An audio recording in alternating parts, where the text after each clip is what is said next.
Thank you very much. And I'd like to welcome Dr. Finnegan actually, better again. I'd like to welcome Dr. Finnegan, who's a lecturer in Irish Literature and Language in Limerick University.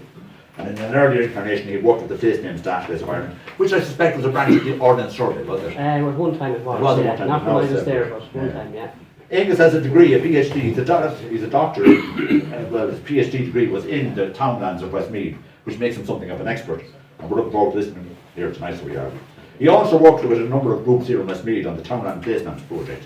Very interesting project that was taken on by Collinstown and Cool and Tottenham just during the local rounds. I'd also like to thank Melanie McQuaid from Westmeath County Council for her support, and Joe Murphy here, a committee member, who did all the hard work organising it. Well done, Joe. Thank you. And thank you very much again. Okay. So, I have a couple of different things I'm going to cover, sort of a mix of history, geography, and language, which is what place names are all about. So I'm going to say a good bit about language first, by way of sort of talking about North Westmeath and what's special about this part of Westmeath.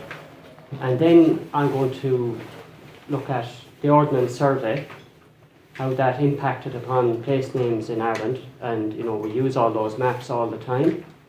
And then specifically I'm going to look at a few place names in this area, and I'm also going to talk a bit about the Westmeath Field Names project and a few names we've collected around about here and other things we've been doing this year. So most people will be familiar enough with that area. Very, very interesting part of the world, a few miles from here. That's Fore, by the Ord, and that's Carrigord or the Rock of Fore. North Westmeath.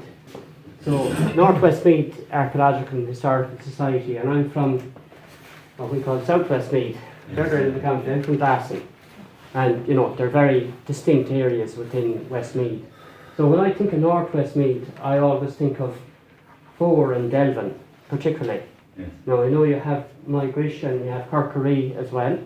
I'm not going to say as much about those areas because a barony is a subdivision of a county, and the baronies were formed after the Anglo-Norman invasion, you know, in the 12th, 13th century. Most of them are based on earlier Gaelic kingdoms. So they're very old natural units. A lot of them are bound by rivers or have some sort of natural boundaries. They're very important divisions. Now this map is taken from research on the censuses and the records of, you know, Irish ability to speak Irish in the 19th century. By Gareth Fitzgerald. That's the former Taoiseach, and he used to do this kind of thing on his holidays when he wasn't doing all sorts of other stuff. So he did this huge study, very, very important study still, of the data we have on the use of the Irish language in the censuses from 1851. So the first census where a question was asked about language was in 1851. And what he did, just to explain briefly, was he looked at the age groups. So he looked at the censuses, say, from 1851 to 1901, and he looked at all the people between 80 and 90 years of age, would say, in a particular census year, who answered the question, what language can you speak? Okay? And there was three possible answers. You could leave it blank, which was presumed as English. You could have English and Irish, or you could have Irish if you only spoke Irish. They were the three possible answers you could give in a census return. So he looked at this by age group. So if you looked at all the people aged between 90 and 100 or 80 and 90 who answered the question, you could give an estimate as to what percentage of their generation grew up speaking Irish, if you get that. Okay? So you could project back then, before the census, as to what percentage of people were grown up speaking Irish back into the 18th century. So 1851, the first census, and he's able to go back to 1771 based on the oldest generations that have answered this question. Now, there's a lot of attrition and the death rates were a lot higher, you know, at that time, so we can presume that these figures are much too low. Okay? There's also a situation was happening in Ireland that there was a shift happening from Irish to English. And there were many people who spoke Irish in their youth, but by the time of their old age, they hardly used the language at all, and they might not bother putting that down as a census. There was also another issue with the census, that it was often filled out by a third party, usually the local policeman. And he may not have interrogated every single person of the household as to exactly, what their language competence was, now or in the past. He may just have, seen what language is usually used in the area and filled it in. So we can presume these are all total underestimates. But nevertheless, that's the figures we have for Westmeath, and what happens is that, or what we see here is that the baronies of Fore and Delvin stand out. They were by far the most strongly Irish-speaking part of Westmeath in the 18th century. So 49%, you can say in reality that's probably 60-70% of the children born in the third quarter of the 18th century were Irish-speaking. And that continued on until maybe 1830, 1840, when the turning point happened in this area, it seems, roughly. And I can go into that in more detail if you want. So a couple of other maps there. In the year 1800, all the black areas were majority Irish-speaking. These areas with the lines were mixed, half and half, or some sort of mix between Irish and English. English is only really dominant around Wexford town and around Dublin city, and then northeast Ulster, which had been heavily settled during the plantations. You see then Westmeath, English is making inroads around Mullingar and North Offaly, still fairly strong around Athlone itself, and fairly strong in North Westmeath. Little pocket of English in Longford. And the other map then is 1925. That's where there were still Irish speakers in 1925. Still a lot of areas there, parts of South Roscommon and so on, but Irish was more or less gone from Leinster by about 1925. The only place you still had Irish in Leinster was the Cooley Peninsula. So the last native speaker died there in 1969. We have recordings of her, Mrs. O'Hanlon. What's her name? So, aside from the spoken language, this area has a long tradition with regard to manuscripts and Irish language literature, and also a long history of bilingualism, because this area was very heavily settled by the Anglo-Normans. Families like the Nugents would be the most prominent, but there are many others, of course. So I don't know if you're familiar with this manuscript. Do people know of this?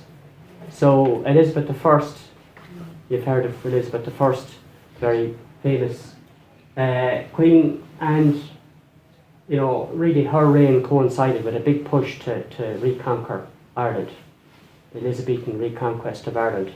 And because of that, she had a lot more contact with the Irish nobility, be they of Anglo-Norman descent or of native Irish descent.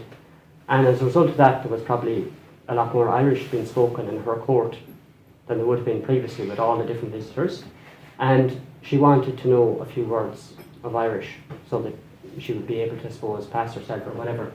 So Christopher Nugent from Delvin had gone to university in Cambridge, and we don't know the details, but it seems he was asked to produce a phrase book, which is Irish in the first column, Latin in the second, and English in the third. And being of Anglo-Norman origin, he was probably bilingual from birth. It seems that most of the Anglo-Norman nobility used both languages. His brother William wrote poetry in Irish and English, so that gives you a sense of how language was. And he produced this phrase book, so you see Ahar, Mahar, Brahar, Dia, Mother, Dinna, so his father, mother, brother, God, Mary, man or woman. Over here you have Fard, Ban, Tawa, which is land, Tanga, language, Ri, king, Riam, queen, all the basic words. And it goes on to Cumas, Tantu, and so on and so on. Okay? So just a little bit of the history of this area. So that's the 1560s. Now we can presume the area was solidly Irish speaking at that time, but some people would have known English, the likes of the Nugents, maybe. But it continued on long after that, and there was a strong tradition of writing Irish in this area. So this is very interesting bequest from Father Barnwall. So you can see the surname again, of Anglo-Norman origin, but Irish was obviously very important to Father Barnwall as a Catholic priest. In his will, he left a substantial bequest, I can't remember the exact amount of money, with the following conditions. So basically this was a scholarship that a person who wanted to study for the priesthood could go abroad. At the time there was no seminaries in Ireland in the 18th century because of the penal laws. They would have to go to Rome and so on, or Paris. There was Irish colleges all over Europe. He left this bequest with the following condition: he shall be a native of the Diocese of Meath and therein filiated, so born there, and if a relation of mine preferred to all others, but if no such relation claims the first, the next to him shall be a native of the parish of Killallen, which is County Meath, Callua or Clonarney, both Westmeath, in said diocese. He is to read and write, if possible, tolerably the Irish language and carry with him abroad some Irish books or manuscripts to practice said tongue. So it was necessary at the time, I suppose, for a priest who would serve in this area to be able to read a sermon in Irish. Essentially, that's what this is about. So a very strong tradition really in this area, above all others in Westmeath, of speaking Irish and of reading and writing Irish as well. And also of use of Irish by the elite within the area, be they Catholic or of other religions as well. And this continued into the 19th century, and the reason for it was that essentially there was an Irish-speaking region in the northeast of the country that remained very strongly Irish-speaking after the language shift had happened in other parts of Leinster. And that was an area taken in County Louth, North County Meath, Monaghan, South Armagh, and various authorities report as far south as Fore and Delvin, that part of Westmeath. Now, this is the operations of the Irish Society, 1818 to 1827. The Irish Society was a charitable foundation set up to convert the poor Irish-speaking Catholics of Ireland to the Reformed religion. That was their aim. And it was part of, I suppose, an evangelical tradition within the established church that everybody should be able to read the Bible in their own native language. That was very much a very important part of the Protestant tradition at that time. And we saw greater use of vernacular languages, that's the ordinary language of the people, develop all over Europe, especially in areas where Protestantism had become established. So this was known as the Second Reformation. There was a huge push to convert essentially the Catholic majority to the established church, which was the Anglican Church. And to this end, schools were established so that children could learn to read the Bible in Irish. And there was a particular concentration, North Meath, Cavan, none actually in Westmeath. But there were many attempts, various people, to try and get them set up here. And what that indicates, wherever you have those dots, they're the areas where children were still speaking Irish at that time. So all of North Meath was an Irish-speaking area at that time. And you can presume there was a bit of an overspill into Westmeath. For whatever reason, they didn't set up a school here. Okay, but you see there was a gentleman residing in Westmeath. English is the language that we hear generally spoken, but I know in their private meetings Irish is the language used in general. And what do you make of that? You know, clearly Irish was fairly well used at the time. So, moving on, the Ordnance Survey Letters, 1837. John O'Donovan, I'm going to speak more about him in a few minutes, great scholar from Kilkenny. He travelled the country as part of the Ordnance Survey examining place names, and he often made notes in his letters, which he wrote daily back to headquarters in Dublin, about various aspects of the local area, antiquities, old churches, but also he made observations on the history and traditions of the area, and sometimes on the type of Irish spoken in the area or the extent to which Irish or English were spoken. So what he said, summarising, the situation in Westmeath, was that, the language shift had happened by that time in a lot of Westmeath. There were still Irish speakers almost everywhere, but they were getting thin on the ground, with, he said, the exception of Fore, which was the only truly Irish-speaking area. I think what he means by that, an area where all generations were speaking the language rather than merely the middle-aged or the older, which was the case in the rest of the county. And the reason was the proximity to the Meath border. The closer you go to the Meath border, the more Irish you get. When we look at field names now, it's the same pattern.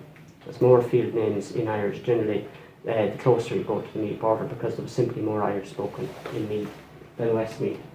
I looked at the census for 1901, and I was able to pick out about 50 or 60 Irish speakers at that time. I kind of excluded all the unlikely ones. I only looked at people who were 60 or older, I excluded people with any kind of education, priests, teachers, anything like that. So I was looking for people who had grown up Irish traditionally as their family language. And only 50 or 60 I could identify with certainty. I'm sure there was many, many more. There was a degree of shame, you know, I'd say at that time in admitting to being an Irish speaker. It was seen as a badge of poverty, you know, to some extent, especially in areas where, you know, for the most part, the language was no longer in use as a community language. And again, the same pattern, most of those people were in Fore and Delvin, especially near the border with County Westmeath. And if there was 50 or 60 that we could identify in the census, I'm sure there was a multiple of that in reality. Okay, a little bit about this area in particular. So something I've done in my research, I'd like to put an end point, and when did Irish stop?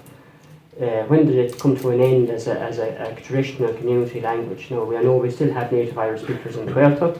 There are families all over the country that may speak Irish at home, but when I talk about native speakers, I'm talking of in a traditional sense, as in where the whole community had been Irish speaking, and then, you know, you had people grown up with Irish at home, and, you know, you had traditional use of the language essentially. And it's very hard to put an end point on it. You know, there tends to be people who grew up with their grandparents and so on who will remain speaking the language when you have a situation of change from one language to the other, a couple of generations or a generation after others. So there was an interesting question asked in the school's folklore collection in 1937-38. If you're familiar with that scheme, the folklore commission, so there was children all over the country asked to gather folklore from their grandparents and their neighbours and so on. So they were asked about their own townland. How many people over 70 lived in the townland? What language do they speak? Do they tell stories? If they tell stories, do they tell them in English or Irish? So I looked at the answers to that question all over Westmeath, and the answers were negative. It seems the Irish was gone by the time of that survey as a spoken language, except for 2 references in caSTLEPOLLARD, or this area anyway. So there are 4 old people in the district that can tell stories. Mrs. Victory, Mrs. Finnegan, Mrs. Mackin can tell stories in English. John Fitzsimons can tell them in English and in Irish. All of these old people live in Benison Lodge, caSTLEPOLLARD, which isn't too far from here. So I've looked up John Fitzsimons. I think he was about 50 years of age, going by the census, if I'm talking about the same person. I don't know if anybody would be able to provide more information, you know, on that person, or, you know, can we verify this? It seems a bit later than we'd expect that there were still Irish speakers there. Maybe he grew up with his grandparents or something like that, or he may have, you know, gone to stay with relatives that were Irish speaking in Meath when he was a child, and in that way, you know, was able to speak Irish after the language had fallen out of use in general. There's another reference then from the same area. There are several people over 70 living, but none of them know Irish, but they remember their parents speaking Irish. So that's also from the same area. So the language was just gone in the 1930s, so it's actually very recent, really. Okay, last bit on language, I think, before I move on to talk about names. That's the general picture. Now, I haven't time to translate this slide, so I use it in my teaching. But, you know, I would say about the 1920s was the last time we had Irish speakers in Westmeath, maybe a few beyond that, but Meath definitely to 1942. I'm sure a bit later than that, but we have 2 definite people that were native speakers in Meath at that time. There's actually a story that when people moved to Rathcarn, you know, from Connemara in the 30s, they actually met a few old Irish speakers from Meath at a fair, I think in Kells. There's a story of that. So there was a tiny bit of crossover between what was a new created Gaeltacht from people coming from Connemara and also from other parts of the country, and those who had spoken Irish traditionally in the area. Cavan 40s, Longford 30s, Roscommon, we have recordings, sound recordings from Roscommon from into the 60s, maybe even into the 70s. Louth 1969, Monaghan 57, Tyrone up to 1980s, Antrim up to 1985. The only big gap is really well, Dublin, I'd say about the 1850s. We definitely had Irish speakers in the Dublin Mountains in the 1840s, definitely, so probably 1850s. Kildare, we don't know. Wicklow, we don't know. Wexford, possibly around 1900. Carlow, I'd say around the same, Leash, we don't know, Offaly 1923 in Shannon Bridge, right up against the border with Connacht, you know. So, it's like Tipperary, much more recent, we have loads of recordings. So, that's the story. Moving on now to talk about place names and how we study place names. And the reason I'm saying so much about Irish is because you can't really make any sense of Irish place names unless you take into account that the vast majority of them have their origin in the Irish language. And there's a whole worldview and culture related to the Irish language which is evident in the place names, how people name the landscape, how they saw it. That's what we get in place names. So in a way, they're kind of a key to unlock, that culture which is maybe receded in some parts of Ireland, but is still found in the place names. Now, the practical business of looking at place names and understanding them and interpreting them, we use different sources. We have Irish language sources, so we have literature and manuscripts, extensive evidence in Irish, the annals and so on. The issue with Irish language sources in general is that they tend to concentrate on the most important places. So you'll have a huge number of references to important ecclesiastical sites and so on, but they take less notice of, the ordinary little townland, the Ballybegs and the Ballymoors and so on. The English language documents are much more concerned with the ordinary small places because they were in the process of confiscating and extricating all those places from the native population from the 17th century, and huge effort was put into documenting that process. And a side effect of that, and a very good one for us, is that we have a great deal of documentary evidence of the names from the 16th and 17th century. This is the Down Survey map of the barony of Delvin from the 1650s, and here we see the boundaries of the townlands, and the names are written there. They're written more or less phonetically. Most of the names are Irish, and they're spelt as they were said in Irish. There's an attempt made to represent them using English spelling. That has its limitations. English and Irish are very different languages. It's impossible to truly represent the sounds of Irish in English, but still there's a lot can be taken from those anglicised forms of names. It's possible with a little bit of training and practice to interpret a lot of them and to understand the form of the name that was in use at the time. There's many more sources, I'm not going to go into it now. The Fians, the Inquisitions, post-mortem, all the big documentary sources that historians would look at from the 16th and 17th centuries. I'm going to jump ahead now to another very important source, which is the Ordnance Survey map. So, the first Ordnance Survey is the single greatest cultural project ever undertaken in Ireland. I don't think it'll ever be surpassed for detail, for scientific accuracy, considering the technology of the time, the ways and means of doing things at the time. It was undertaken by the British Army, by the Royal Engineers, with a lot of civilian assistance as well. So you had the Royal Engineers, who were officers, you had the sappers, who were enlisted men, who would have been doing a lot of the surveying work, and then you had the civilian assistants, who were usually Irish civilians who were working on this project. Started in 1825 and was completed in 1842. Ireland was the first country to be mapped at this kind of detail in the world, as far as I know. So 6 inches to a mile, and hugely detailed and very accurate, down to there are individual trees marked on the maps, which in some cases the trees are still there, so we can see that level of accuracy. They set the boundaries of Ireland's 61,000 townlands permanently. So townlands have been with us in various forms for, well, in some cases probably 1,500 years. But essentially there were units of property, there were farms or units of farmland. And as land was redistributed and moved between generations, sometimes boundaries were changed and so on. When the Ordnance Survey came along, they mapped the boundaries as they were at that time, and they fixed them permanently, and townlands became permanent, fixed administrative units. Everyone in Ireland lives in a townland. It's the first line on your address if you live in the country.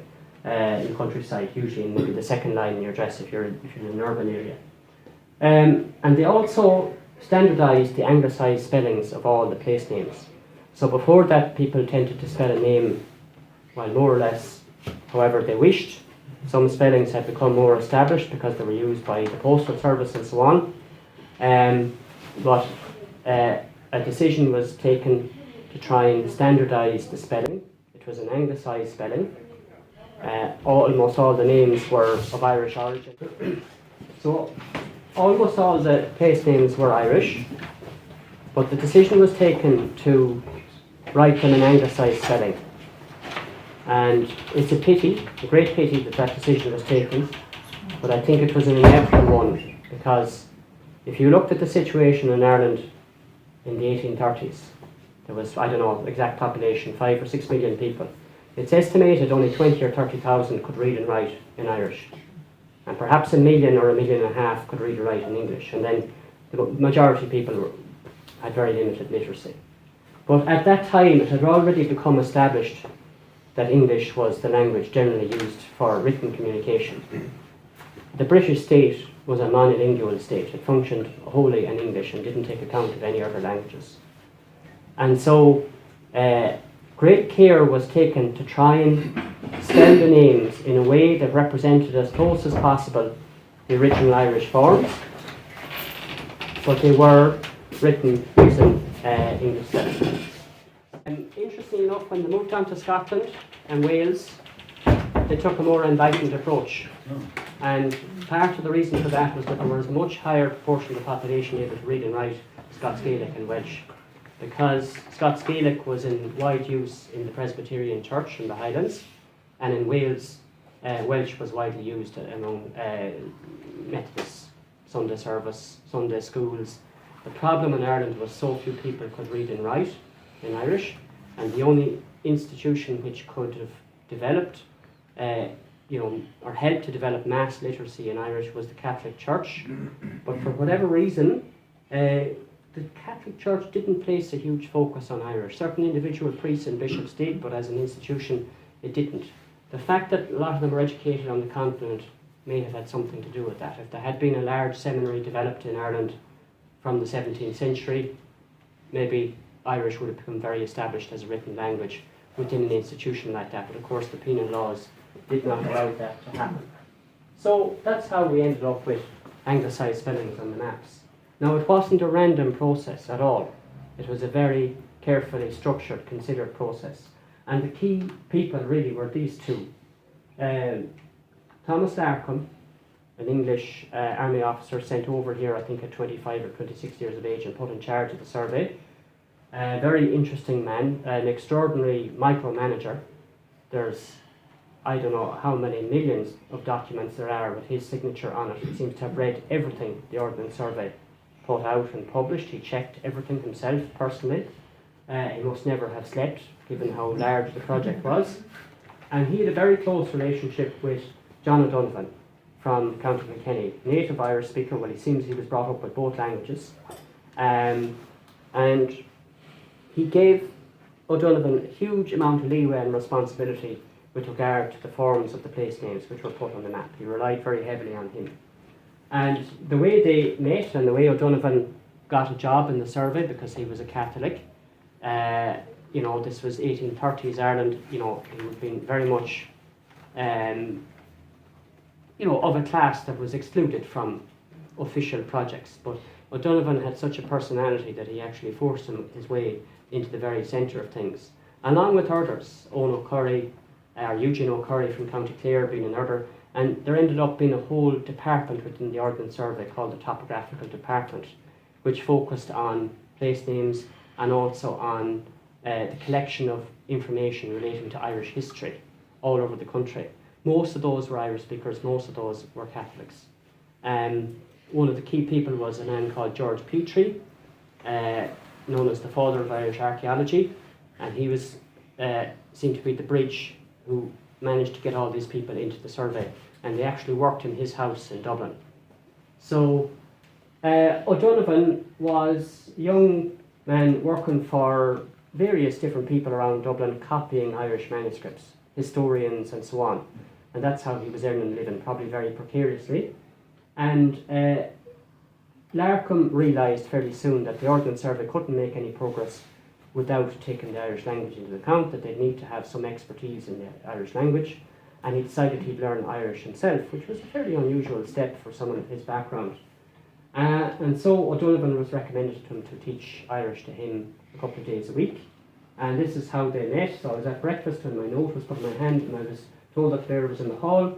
Show him up, I said, and O'Donovan, in peasant garb, entered the room.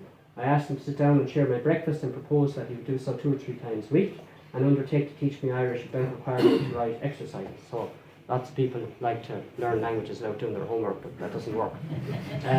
So what happened almost inevitably is after a while he realised he was never going to be able to learn Irish quickly enough or completely enough to carry out the type of work that was required with the Ordnance Survey. So he hired John O'Donovan, and initially he was office based and he was working away creating lists of common words and Irish place names and indexes and all the kind of material you would need for a huge data collection project, essentially, which was what the Ordnance Survey was. At some point he became very unhappy. We don't know why. Maybe he wasn't happy with the fact that he had a relatively in the background kind of position, and he left. There was a row of some kind. He was gone for 6 months and then he was hired again, possibly because he had made himself essential to the progress of the project. He was hired on bigger money and he was allowed to spend up to 9 or 10 months working in the field, essentially unsupervised, out on his own, except that he had to write his daily reports. So normally he would spend from March until the end of November walking the country, collecting pieces of information about Irish history, and in particular he had to try and ascertain the correct Irish form of every place name which was to be put on the map, and to do that he would seek out Irish speakers in every part of the country, and he spent 7 years doing that in total, so 9-10 months of the year. He wasn't on his own, but he was the most important of those. Thomas O'Connor, Patrick O'Keefe, Eugene O'Curry, and several others. But O'Donovan was sort of the leader. And he went on to do all sorts of other things. He was appointed Professor of Irish in Queen's College, Belfast. Again, an extraordinary achievement considering his background and the times that were in it. I think he was made a member of the Royal Academy and had a huge career as a historian, put out the first edition of the Annals of the Four Masters, which is a huge multi-volume series of the whole history of Ireland, which he translated and also printed the Irish text in the 1850s. So, a huge personality. So his role, according to Larkham, and the policy with regard to names was to adopt not necessarily the commonest version, that's the commonest spelling in use of a place name, but the version nearest to the original Irish. So there was a conscious effort to try and ensure that the names were historically in tune with the Irish forms of the names, okay, even if they were spelled in English. So O'Donovan, as I said, was to gather Irish language forms in the field, consider historical forms from English and Irish language sources, and there was a backroom team known as the Topographical Department who were working away, going through all sorts of historical documents in English and Irish and extracting lists of place names from them and creating huge indexes, a lot of which are survive and are still used by the Place Names branch in Dublin, which was part of the Ordnance Survey up until the late 90s. It's now part of the Department of Arts, Heritage and Development, and they're the people behind the website loganum.ie, which is the Place Names database of Ireland. So there's actually continuity from John O'Donovan's time up to the present, where we have a website, a database of all the place names in the country. And in the end then, he recommended an English spelling. So if you had a name like on Crookbawn, the White Hill, he would probably make something like Knockban out of that. Knockbane or Baun. And he would recommend a particular spelling, and not always, but most of the time, what O'Donovan recommended was what was accepted. So that's how we got the place names on our maps, which we have now. This is an Ordnance Survey name book, so they're like a checkbook, and these are the books that the Royal Engineers would have carried with them into the field. And first of all, in this column, whatever army officer was assigned to the area, he would have talked to local landowners, the priest, the local Church of Ireland vicar, and often would have consulted certain written authorities, certain maps and other documents which were available, and would have noted down the common spellings in use locally of a townland, we'll say. And then O'Donovan would have come later, and he would have spoken to people in the area. And in this case, he spoke to Old Plunkett of Balnacar, which is close to Delvin, a mile or two outside Delvin. And I'd like to trace more to find out who Old Plunkett was. And from him, so Ballyown or Ballyown was the way it was being spelled, and sometimes Riverstown was used as well. And he made a note in pencil what was in use among Irish speakers at the time. So it's Bala Aivne. So river is Aun, and in the genitive case, it's usually Aun, but there's another form, an alternative form, which is Aivne. So Bala Aivne, the townland of the river. Okay, and you see where he's actually initially thought, well, it's probably Bala Aun, and many places in Ireland called Bala Aun, townland of the river. But then, having spoken to Old Plunkett, he corrected that in pencil as Bala Aivne to get the correct local Irish form. So this is probably the local dialect form in Westmeath Irish of the name of this place. And the reason it was in pencil was that they reckon they would have been writing on the hip, and you know, if you're using a fountain pen and carrying ink, it's not very convenient. So pencil was what they used in the field. So what's great about the pencil corrections is we know that that was probably written in that place, or maybe in Ballynacar, wherever Mr. Plunkett lived. So they were written in the place, about the places. So they're very interesting in that sense. They're almost a historical artifact in and of themselves. It's a snapshot in time. We're able to, you know, see how the work was done, get very close to life as it was at that time. Now, they also left, rarely, but occasionally, other interesting documents. So this is a sketch map of the area around Lough Lane, and over here you have Fore, and this is O'Donovan's work. Obviously Fore and Lough Lane, very historic place. They wouldn't have done this everywhere, but for his own interest and in trying to get an understanding of the overall landscape so he could make decisions as to what should go on the map, he drew his own sketch map and he wrote in all the place names in Irish. So you have Lough Lane, that's Ballany, townland, Inishmore, Inishawadon, Inishdorgish, Cushlan, Crockmackelly, that's called Crockkelly in English now, Mamotini. We collected a lot of these actually when we were collecting names around Fore and Collinstown. Some of these names are still in use. And then over in Fore you have, you know, Tubber na Coganna, the various wells, and Champlain Feheen and so on. Loch Clwyd up there in the River Dowr. So, you know, it's a very interesting thing in and of itself, this picture of the landscape as it was at that time. So there's a huge legacy from the Ordnance Survey. Okay, how am I going time-wise? So, a few place names now for maybe 15 minutes. I don't want to wear people out. So, let's start with where we are tonight. caSTLEPOLLARD.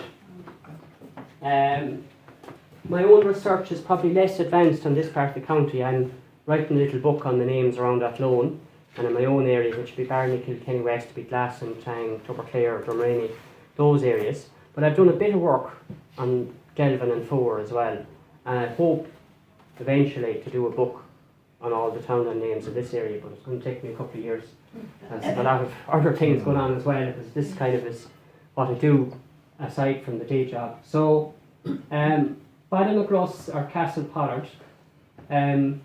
So there seems three names really relating to this place. So we'll start with the English name caSTLEPOLLARD. The first reference I can get to Pollard, the Pollard family, Nicholas Pollard, is Ballinya alias Pollardstown in a document of 1611. That's Inquisition Jacob. So that's an Inquisition of James I, during the reign of James I. An Inquisition, which was a document taken usually after a person had died there was a list made of all their lands and other assets, whether there was tax to be paid or whatever process was gone through. There was an official legal process gone through, and that was an inquisition post-mortem. So Ballina alias Pollardstown is mentioned, and that's presumably this area, so the Pollards had possession of this area at that time. It contains a castle, a curtilage, 10 cottages, 10 gardens. The documents are in Latin. And then there's a later one reference to Nicholas Pollard of Nanes, which is beyond cool.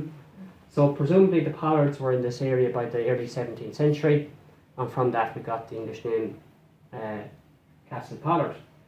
Now Ballina is Béalaw, the entrance to the ford.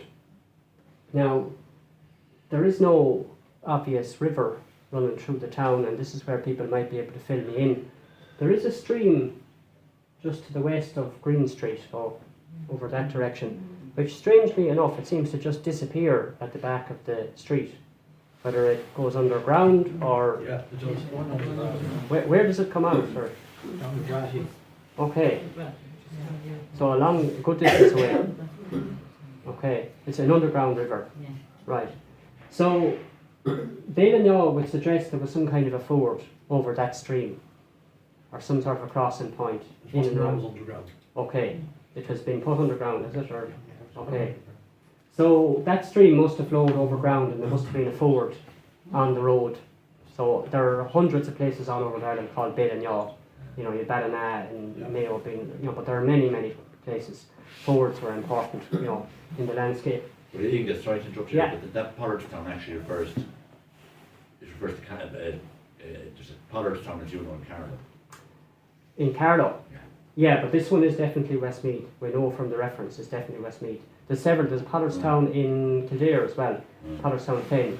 But this one is definitely, it's referenced with a whole lot of other place names in this area. So we're fairly certain it's definitely this one. So they were in this area by then. They were, but actually the term caSTLEPOLLARD only appears from the 1670s. Yeah, caSTLEPOLLARD itself, but the family had land here by then. So I think 1674 is the first time you see caSTLEPOLLARD as a name. Yeah. So Ballina then is a ford of some kind, probably out on Green Street, maybe. And then, so we have the lodge manuscript, a license granted to Walter Pollard to hold Wednesday market and 2 fairs at the town of Ballinagruss, alias Rathyoung, alias caSTLEPOLLARD. So it had 3 names in the 1670s. Ballinagruss, town of the crosses. Whether that's to do with the ecclesiastical site at Killafree or the crossroads that come together here, I don't know, but the words are clear enough, of the crosses. Rathyoung then, the only ring fort I can see in the area is out on the road towards 4. If you won't be able to see it now on that side, but there is a ring fort shown with the road passing through the middle of it, and there's trees there still on the aerial photograph. Before the graveyard, out that road, if people know it. Maybe that's Rathyoung. Raw is a ring fort. It looks like it's Young, which is a Scottish or an English surname. And because of the proximity to the town, that seems to have been used as a name as well. Looking at the other evidence, it seems for those who spoke Irish, the usual name of this settlement was Ballinagruss. And that's what Henry Peers used in his book, A Chorographical Description of County Westmeath, 1682. He refers to it and so on. And the main name of the area seems to be Ballinagruss in Irish and caSTLEPOLLARD in English. What the crosses refer to, I'm not sure. Maybe crossroads. Yeah, there's a huge number of roads coming together. About 4. You know, so I don't know. But there is the ecclesiastical site there as well, but I don't know if there been any particular tradition of standing crosses here. When you say ecclesiastical site, you're talking about Killafree, is Yeah, it? No, Killafree is only 1690, 1670. Yeah, so it must be crossroads. Yeah. Unless there's some record of other crosses, but I don't think there is. So Ballinagruss, you know, it's of their crosses, so it's more than one crossroads, that's the only thing. So it's a bit ambiguous there. So that's where we are now. After you John talked it over. Clinturk then is the townland. Yeah, so Clinturk is, I suppose, the townland within which the town is situated. Yeah, yeah. So, I want to look at another name now, a topographical name. So most Irish place names describe the physical landscape.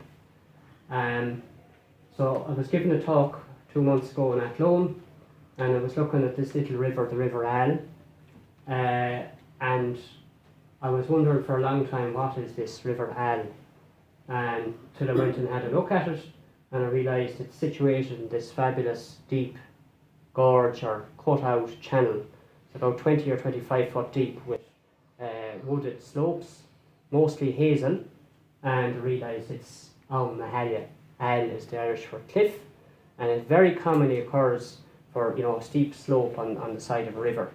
So the most famous example would be the Nanes in North County Dublin, where the cliffs are up to 20 metres, so that's 60-something foot high down to the river there. And there's a couple of other rivers around the country called an Al or Alia River. And it seems that's what we have in the case of Athlone. And then we have another place in this area, Townland, near to Collinstown. I don't know if people know that place. Yeah, and it seems to be the same thing. We have a wood, and actually Rory Masterson mentions this in his chapter on place names in The Town at the Crossroads, that the name of the wood is the Elia, or Alia. That's what that wood is called. And the townland name then is from the Helia. I don't know how it's pronounced locally. Is that how to say it locally? Sure. Well, we always thought it referred to swans.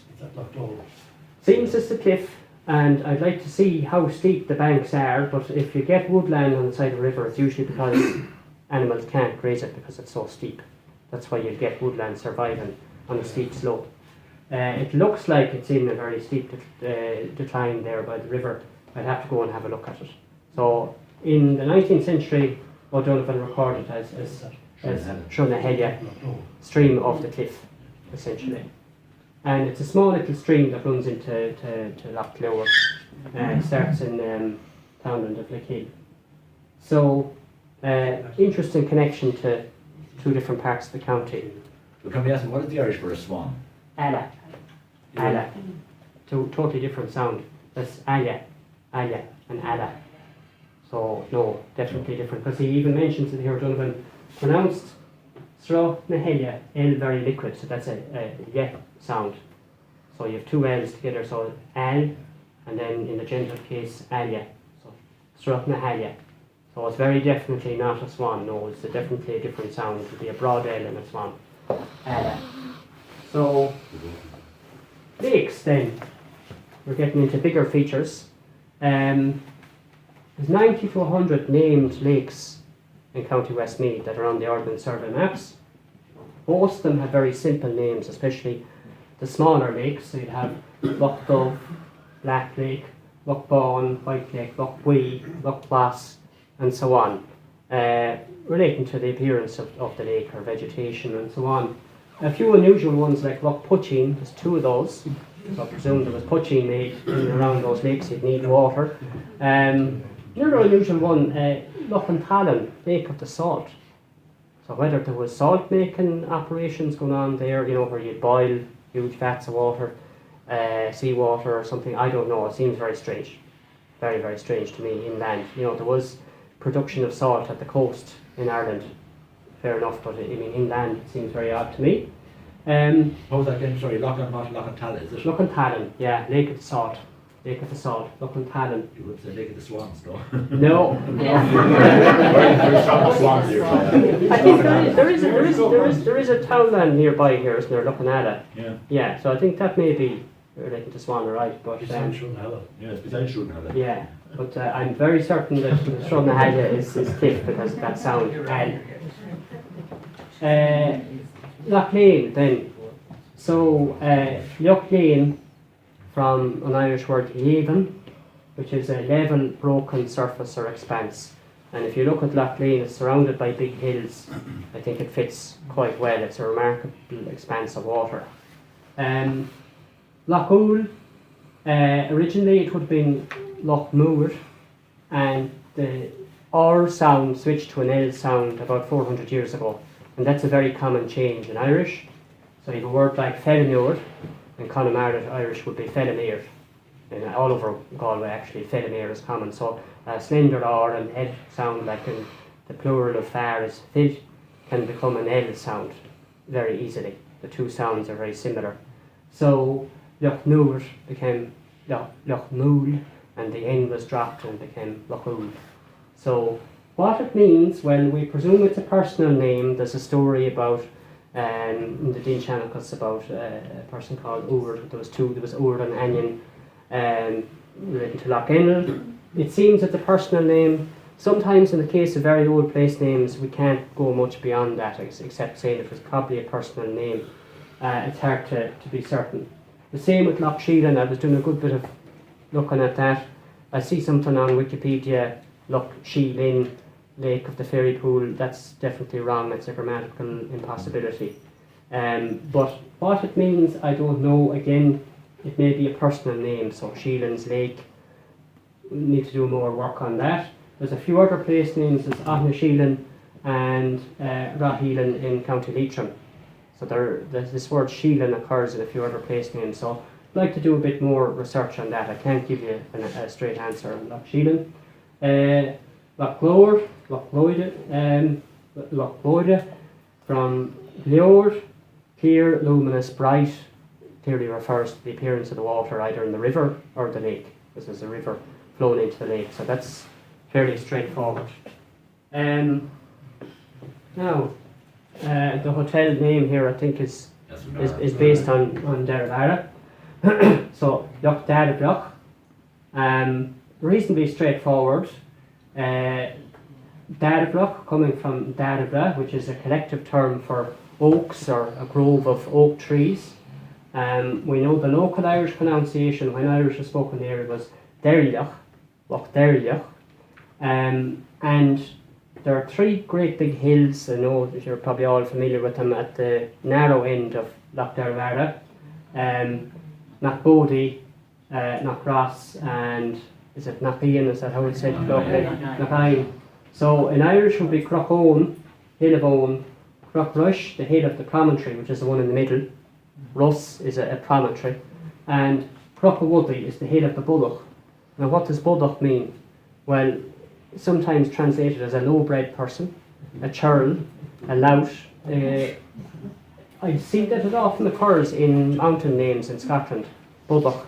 There's a couple of very famous mountains called the Bulloch. So whether a big hill has been somehow personified as a person or some sort of character, I don't know. But it's a common enough word in place names, Bulloch. He's known locally in English as Knockabody. Knockabody, yeah. So that's just a very close approximation of what it was in Irish. Crochawuddy, hill of the Bulloch.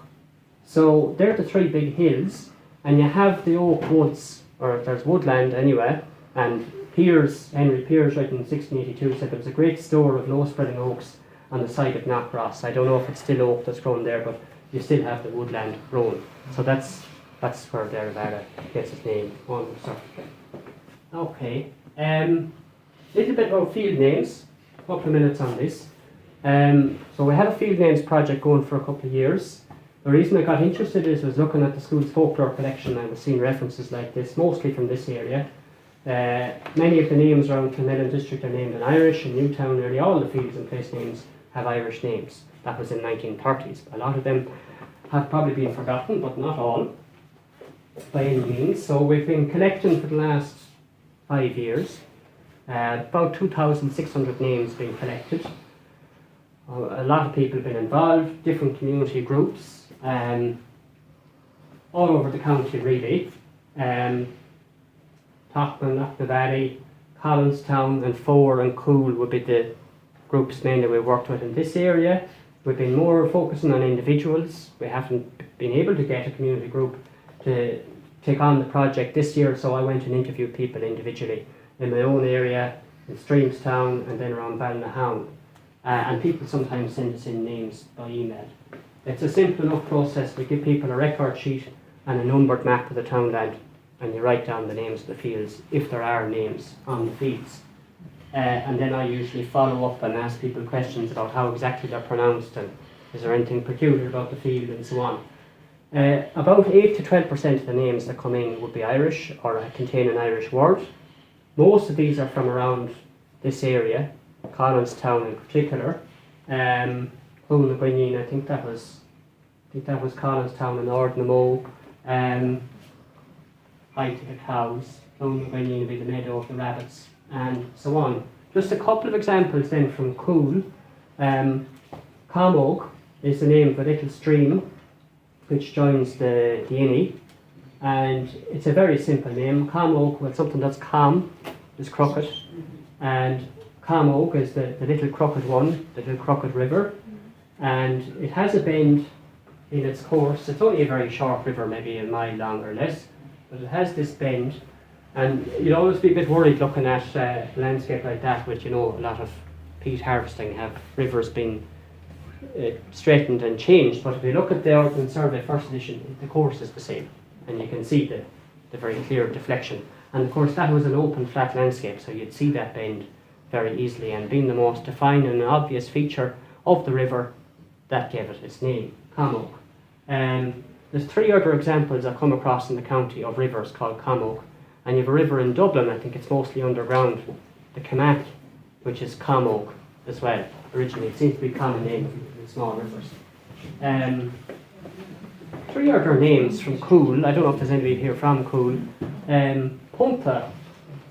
So when I heard this was back just before the pandemic, a day or two before the whole country was locked down, we were in Cool collecting names, and I knew straight away from hearing the way the name was said by the man who gave it to me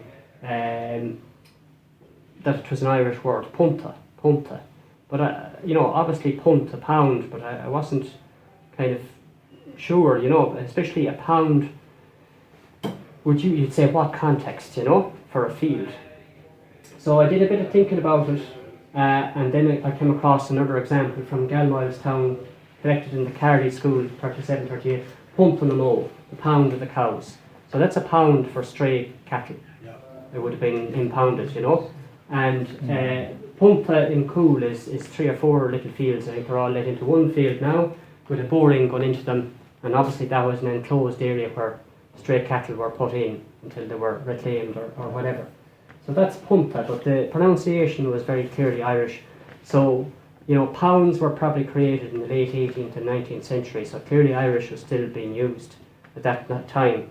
That even though pound, is an English word, and that would have been created presumably by some official organisation and named as such in English, the Irish version was in use and has survived. Skehogue, this is a coffin resting place, and these were common all over the country. When coffins were carried long distances, there were different designated stations where the coffin would be put down on a resting stone and people would take a rest. So apparently there's a mark on the wall there, a little cross, and this is the Skehogue. This is a place where funeral processions would have rested. You'll know the phrase like the ski, take a break, take a rest. So a little rest, Skehogue. In the same area then we have Portca, and this confused me a bit when I heard it, because again the pronunciation was clearly Irish from the person that gave it to me. Portca, but Portca is the genitive case of pork. Porca field, fair enough, but Portca, if it's a simple na Portca or Lorna Portca, the middle of the field, it changes from pork to Portca. So what I think has happened here is that there was a longer name, but part of it has dropped out of use, and all that survived is the end of the name. But there was a well in that field, and that's why the field was well known, because a lot of people used to get water there. So I'm guessing that perhaps that field was, or that well was known as Tubber na Portca, or something like that, and so the name survived, or part of the name survived. So that's a few from this area. Another thing we've been doing this year is taking field names out of old newspapers. So there was a newspaper called the Westmeath Guardian, and we got onto this from Peter Wallace, who was involved in the project in Multifarnham, and he'd been finding a lot of field names in this newspaper in ads for letting grazing and setting meadows and so on, especially the bigger farms that had names of the different divisions. So this one is Mornington, And you'd see the list of fields here and the acreages that were to be set. So Clantray, Kilbeg and Achraburka, Plumfield, 7 acre field, Clanpucken near Cardigan, Murray's Meadow, Big Meadow, Larry's Cardigan and Slangfield. Now slang is an English word, it means a long narrow strip of land. Very, very common in field names. The rest is a mix of English and Irish. I've explained some of them there. Achra, Umburka, Burke's Acre, Quailbeg, the Little Wood, and so on. Clanpucken, the Den of the Puck Goats or Billy Goats, Cardigan, Little Rock. So we're mainly collecting from the oral tradition from names that people know themselves that have never been written down.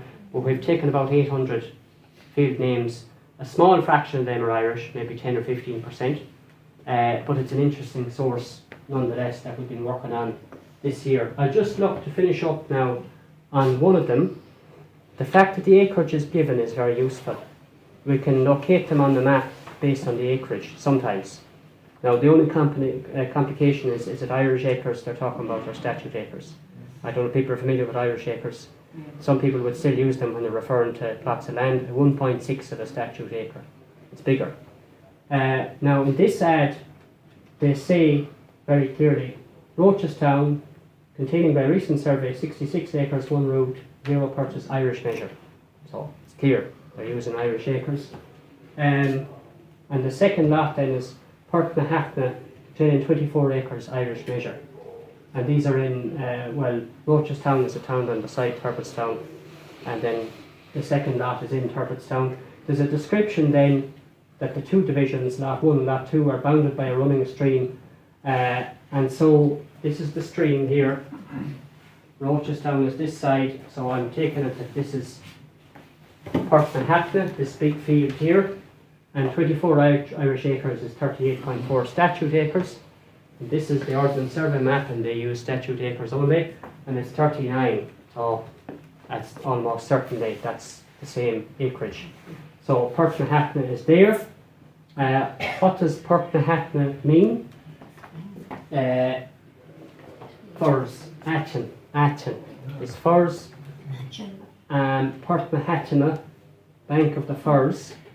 And this is very interesting and very valuable because Atchen is usually a masculine noun, so you'd expect to get something like Portnahatchen, but sometimes in place names you get a different form, Portnahatchina, and it occurs in other field names in Westmeath. One we collected in Ballymore, Newtown outside Ballymore. That's Ballymore now, between Drumraney, we'll say, and Kildare. Garinahatchina, and it was pronounced Garnahatta. And there's actually firs marked on the Ordnance Survey map just beside it, so we're fairly certain that that's what that is. So there must have been firs there at some point, and it's interesting again. It's shown the local form of Irish. There was a variant form in use in this area, Atchen, Portnahatchina, and that's very valuable for understanding the variation within the language, for allowing us to almost reconstruct what is a lost dialect of Irish, a lost tradition, and all the rest of what goes with that. Okay, I think I'm going over an hour, so I'll leave it at that. Thank you very much. Thank you very much.